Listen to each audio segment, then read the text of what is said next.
রে বেলাল, এটা কেমন জুলুম, কতদিন হলো তোমার কণ্ঠের আজান শুনি না। বেলাল রে, তোর কি মন চায় না আমি নবীর জিয়ারতে আসতে? বেলাল আয়, আমি নবীর জিয়ারতে আয় রে বেলাল আয়, কতদিন হলো তোমার কণ্ঠের আজান শুনি না। স্বপ্ন যখন নবীজি দেখাইছে, এ মুসলমান, হযরত বেলাল সুদূর সিরিয়ার দামেস্ক থেকে পাগলের মতো দৌড়াইলেন, পাগলের মতো ছুটে আসলেন। যখন মদিনাতে আসলেন তখন তাহাজ্জুদের সময় চলতেছিল। তাহাজ্জুদের সময় চলার সময় হযরত বেলাল রাদিয়াল্লাহু আনহু কাঠের জালি দিয়ে তখন রওজা শরীফ ঘিরে রাখা ছিল। ওই জালির পাশে বসে বসে জালির সঙ্গে মাথা ঠেকাইয়া নবীর পাগল বসে বসে গুনগুন গুনগুন করে কাঁদে আর বলে, হুজুর আপনি আসতে বলেছিলেন, গোলাম এসে হাজির হয়েছে। নবী গো, আজান দিতে বলেছেন, আমি আজান দিলে আপনি আগে নামাজ আসতেন, এখন আজান দিলে কি নবী আপনি নামাজে আসবেন? হুজুর এখন আজান দিলে কি আপনি নবী নামাজে আসবেন? নতুন মুয়াজ্জিন আসছে আজান দেওয়ার জন্য, এসে দেখে নবীর মুয়াজ্জিন বেলাল কাঁদে। ডাক দেখে মদিনাবাসী শুনছো, নবীর মুয়াজ্জিন ফিরে এসেছে, বেলাল আসছে, বেলাল ফিরে আসছে। এই কথা শোনার পরে সব সাহাবী ঘর থেকে বের হয়ে দৌড়ায় এসে দেখে বেলাল কাঁদে। সাহাবীরা বলে, বেলাল আজান দাও, কতদিন হলো তোমার কণ্ঠের আজান শুনি না। বেলাল আজান দাও, কতদিন হলো আজান শুনি না রে বেলাল। বেলাল বলে, সাহাবীরা রে, আমি আজান দিলে কি নবী নামাজ আসবে বলো? সালমান ফারসি রাদিয়াল্লাহু আনহু ডাক দেখে, সাহাবীরা আমাদের কথাই বেলাল আজান দিবে না, তোমরা যাও দেখো হাসান আর হুসাইন দুইজন ঘরের মধ্যে আছেন।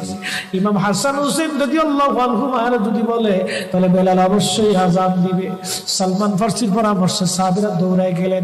বর্তমান 7 নম্বর গেট বাবুস সালাম বরাবর একটা মসজিদ আছে, মসজিদে আলী। এটাই ছিল হযরত ফাতেমা রাদিয়াল্লাহু আনহার বাড়ি। এই বাড়িতে দৌড়ে যাওয়ার পরে ইমাম হাসান হুসাইন রাদিয়াল্লাহু আনহুমা দুইজনকে নিয়ে আসা হলো। দুইজনকে নিয়ে আসার পরে হযরত ইমাম হাসানকে দেখতে আমার নবীর মতো দেখা যাইতো, চেহারাটা রাসূল করিমের চেহারার মতো ছিল। নাতি দৌহিত্র নানার চেহারা পেয়েছিলেন, ইমাম হুসাইন ও নানার সুরত পেয়েছিলেন। দুই ভাই নানার সুরত পেয়েছিলেন। হযরত বেলাল রওজা শরীফ থেকে উঠে হযরতে হাসানের বুকের মধ্যে মাথা ঠেকায় কাঁদতেছে, ইমাম হুসাইনের বুকের মধ্যে মাথা ঠেকায় কাঁদে। হযরত ইমাম হাসান ডাক দেখে, নানার মুয়াজ্জিন, কতদিন হলো তোমার কণ্ঠে আজান শুনি না। যেই কণ্ঠ দিয়ে নানার আজান শুনাইতা, যাও গো ওই কণ্ঠ দিয়ে আমাদেরকে আজান শোনাইয়া যাও। যখন হযরতে বেলাল ইমাম হাসান এই কথা বললেন, হযরত বেলাল দৌড়ায় গেলেন। যেই বনু নাজ্জার গোত্রের মহিলা সাহাবীর ছাদের উপরে দাঁড়ায় বেলাল আজান দিত। আবু দাউদের 519 নম্বর হাদিসের মধ্যে আসছে, প্রত্যেক ফজরের নামাজের সুবহ সাদিকের আগে বেলাল দাঁড়াইতেন।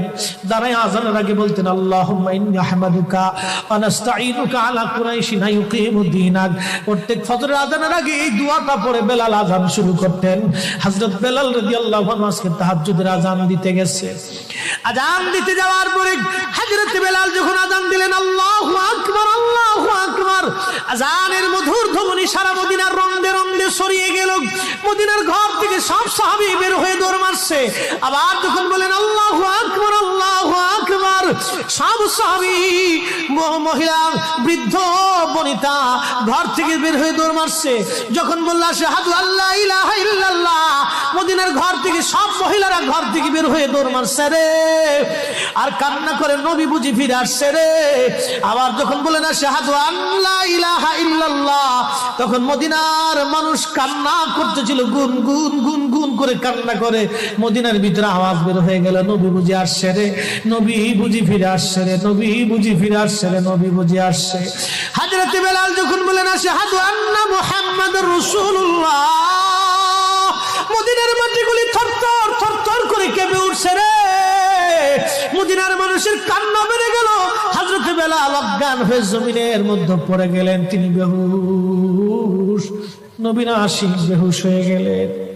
বেলালের মতো আশিক যদি আমরা হইতাম, এ দুনিয়ায় নবীর দেখা পাইতাম, এ দুনিয়ায় নবীর দেখা পাইতাম। যখন হুশ ফিরে আসছে, রওজা শরীফের পাশে বসে বসে বেলাল কাদের বলে, হুজুর হুজুর আজান দিতে বলেছিলেন, আজান দিয়েছি। হুজুর আমি আজান দিলে আগে নামাজে আসতেন, আজকে আজান দিলাম আপনি হুজুর আসেন নাই। যে আজান দিলে নবী আসবে না, আমি বেলালে আজান আর কোনোদিন দিব না।